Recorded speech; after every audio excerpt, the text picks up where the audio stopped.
Hello, everyone.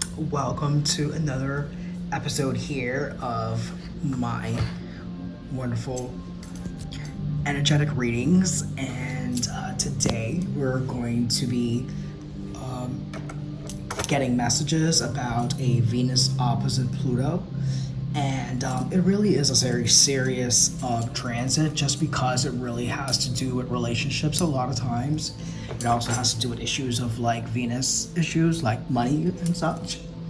And so I'm actually just reading something that just kind of like gives you a little understanding that it creates an intense, transformative, and often volatile energy in the relationships, focusing on power dynamics, deep intimacy, and profound change. This aspect acts as a confrontation with others' values, challenging individuals to balance personal desires with the intense, sometimes obsessive relational dynamics. It demands authentic self-worth over reliance on others. And some of the key parts that really get highlighted during a transit like this would be relationship intensity, transformation and power, deep emotional work, death rattle effect. What's that? It says similar to a hard aspect, this configuration can signal the end of a superficial connection to make room for deeper, more authentic bonds of shaking up the status quo. So you realize that basically it's a time that really things demand to be as real and authentic as they could ever be. And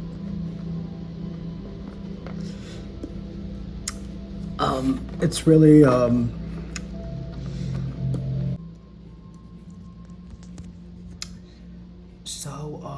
one of the first ones, and I do what I like about the Axis deck that it has to do with love.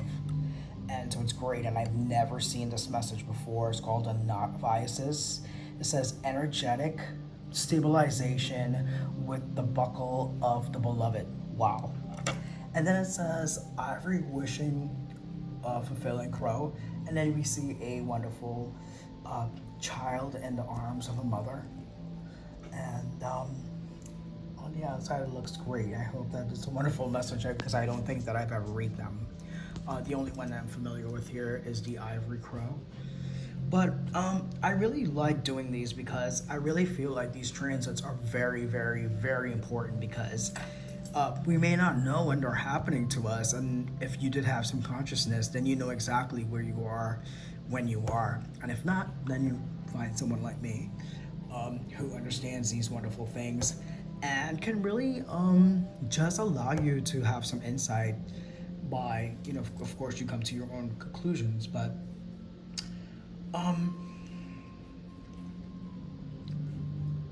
the goal of this aspect is not to destroy, but to evolve, forcing you to find your own power and not seek from the outside. Well, that's good. So, let's get on to the first one where the knot from ancient Egypt. While the Ankh represents life and immortality, the knot of Isis adds a layer of protection and nurturing energy. Together, they create a harmonious balance of masculine and feminine principles. Dr. Rosalie David, in her book Religion and Magic in Ancient Egypt, notes that this pairing reflects the Egyptians' holistic worldview, where protection and vitality were seen as interconnected forces essential for both earthly and eternal life. In addition to its funerary significance, the knot of Isis symbolized the strength and resilience of the divine feminine. Isis wasn't just a maternal figure. She was a cosmic force capable of influencing the natural and supernatural worlds. Women in ancient Egypt may have worn knot of Isis amulets to invoke Isis's protective and healing energy. Knot of Isis, energetic stabilization with the buckle of the beloved. Each initiate has their own unique spiritual blueprint with particular skills, talents, and higher destinies unfolding that use their unique attributes. Part of your spiritual blueprint is a special relationship to the energies of the goddess. This means that not only do you have the important spiritual task of helping her thrive in this world, but you are afforded her power, protection, and abundance too. You are deepening your connection to her. Under this spiritual guidance and protection of the divine feminine, part of your high destiny this lifetime is to heal and flourish through the divine feminine in her many forms, especially in those forms that truly resonate and hold meaning for you. This healing will happen on your personal path and may well be part of the work you offer in service to the world, which may simply be how you live your life. This oracle brings special indication that your soul is braiding or twinning with the divine feminine energies in a particular form. For some, this will be a specific goddess, and the energetic process will often be strong and deep. The initiate will feel as if they are integrating the part of this goddess that is not just in them, but is a part of their own consciousness. It is deeply personal, spiritually powerful, and beautiful growth experience of the soul. The process does not make you lose your individuality if it is happening in a genuine way. Amazing, right? This should be very...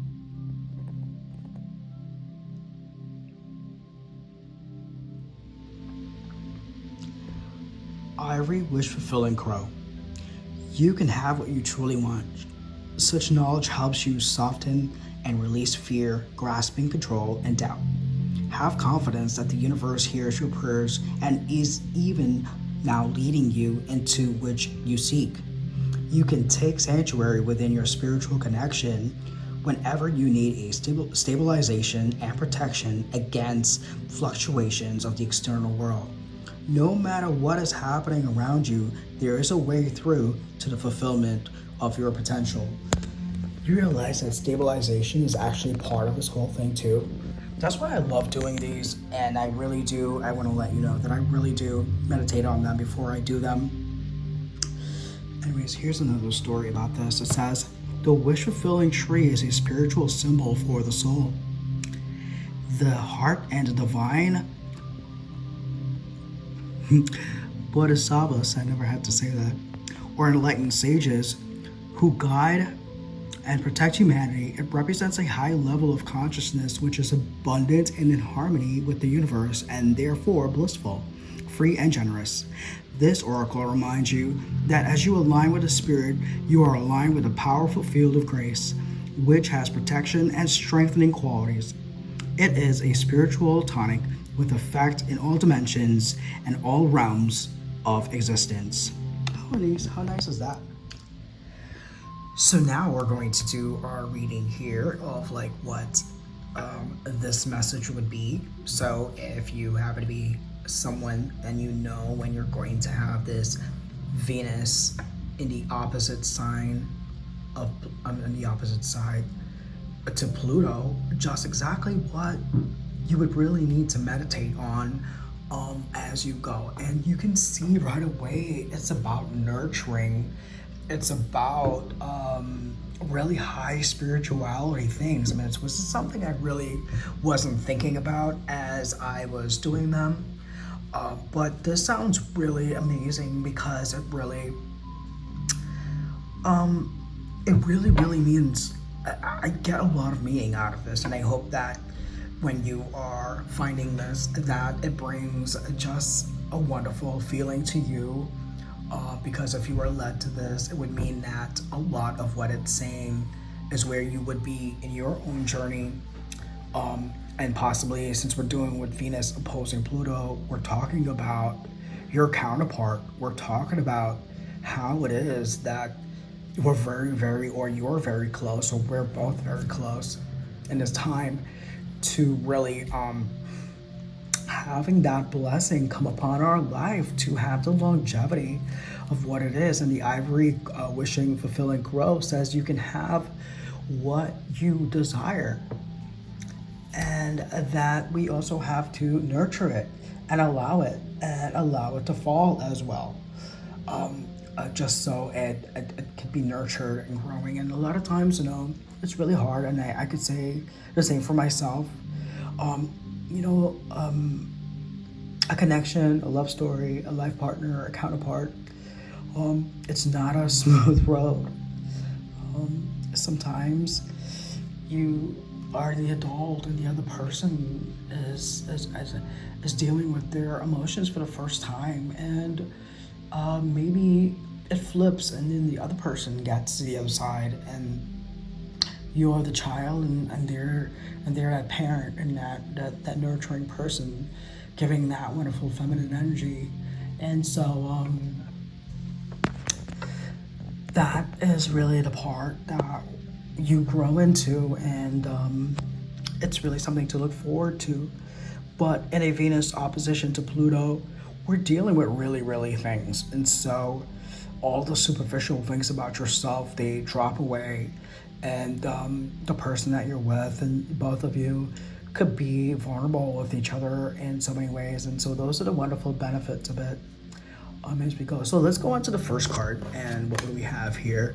And we see patience and planning, and eventually you get to the goal, and it really is something that has to do with a lot of work. And this would be a normal of Seven of Pentacles, that it is a journey, and to reach that place, it does take a little bit of time.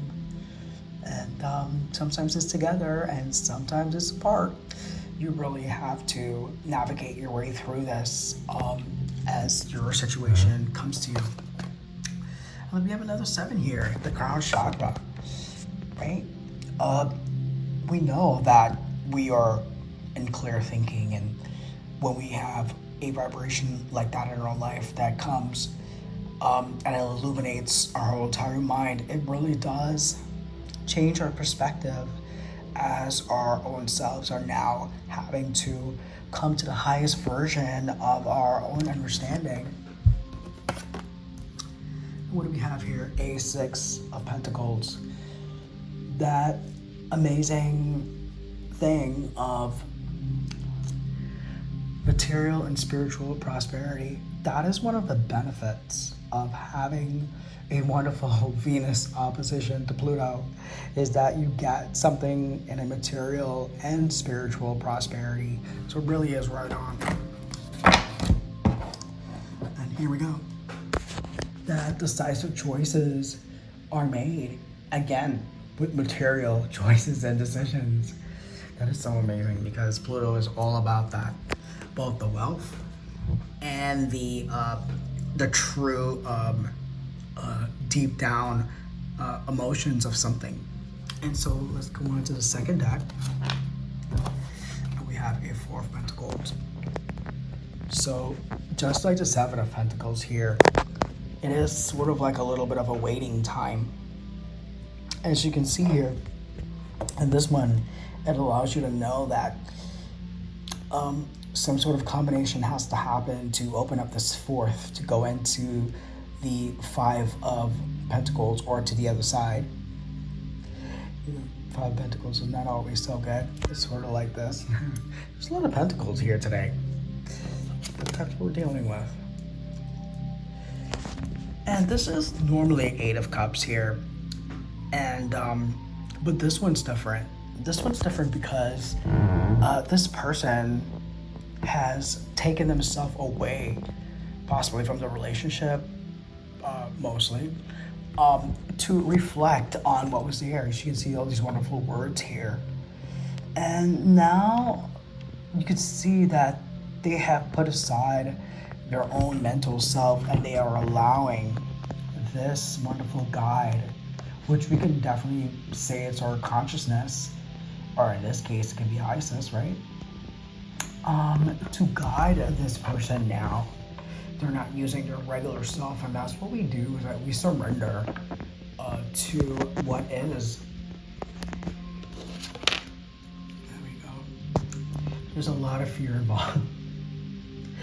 It totally is, because when you're waiting for a little while, when someone's gone away for a little while, when things take a little longer than they're supposed to, you really do develop whether or not you're here. You know, as you can see, this angel is, in a little bit of despair. And we need that dream. And it says that every dream is on its way to us, and that, sometimes you believe that, that we're forgotten. Because here you have this person saying, "Here I am, come get me." What happens here at the end?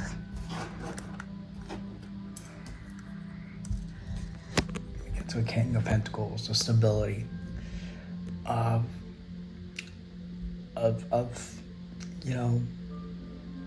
reaching somewhere in our relationship, in ourselves. Remember, we're talking about Pluto here, so it's about money. And we have a Nine of Cups here, so after Eight of Cups is Nine of Cups. And in Nine of Cups, we have done all the work that we're supposed to. It's usually a time where we're not very happy because we need 10 of Cups for it to, and that's why this person's arm is folding here, because nothing else will do except for that one person, and that's one of the things. And then you have a Queen of Arrows. The logical way of doing things, of using both your emotional and mental self, is kind of required in the 7 here, because that's where you go when you go between these two things here. This logical person has to come out of yourself to navigate the rest. Just write it down. And then we have here the Empress, and that's exactly who you become in this equation here. Throughout all of the 7 Pentacles, and it's 8 here, and waiting over here, and being sort of like getting this balance between what you're missing and how it's not controlling you. You end up reaching to the Empress state, where you would start to begin to manifest things by attracting, versus the other way around here. What do we see? We see that eventually something has to go. And you see a chariot here with the Emperor on 2 horses trying to get there. So let's go to the 6 of Pentacles, and what do we have? The Hangman. It's when all of the planning, the rethinking, and what you thought about your life now has to really incorporate something different, because you have been planning for this for a while, so you have to make room for it. We have the Queen of Wands here.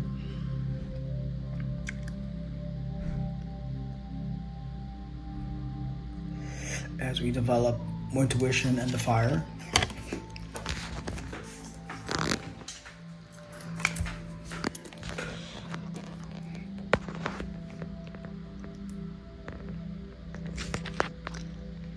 And we have the King of Cups. Wow. With the Queen of Wands. With the Empress. With the King of Pentacles and a Dream. Here we have the Ace of Swords. That eventually this new story begins. Well, I hope you enjoy this. This was a reading for Venus on the opposite side of Pluto. This is about the preparation that happens when Pluto, when Venus is on her way and she stops by Pluto's opposition and has to have this wonderful chat. It's usually a very transforming time because Pluto transforms everything. So that's the whole thing. It's not just another transit where there's a visiting goodbye. There's a transformation going on in this transit. And so this is where we go. We turn the fears into fierceness. We turn the person who is, overthinking into someone who's just attracting. And that's the transformation we're coming to here. We go from the Queen of Wands and the King of Cups. And that is the balance between emotions. I hope you enjoy this.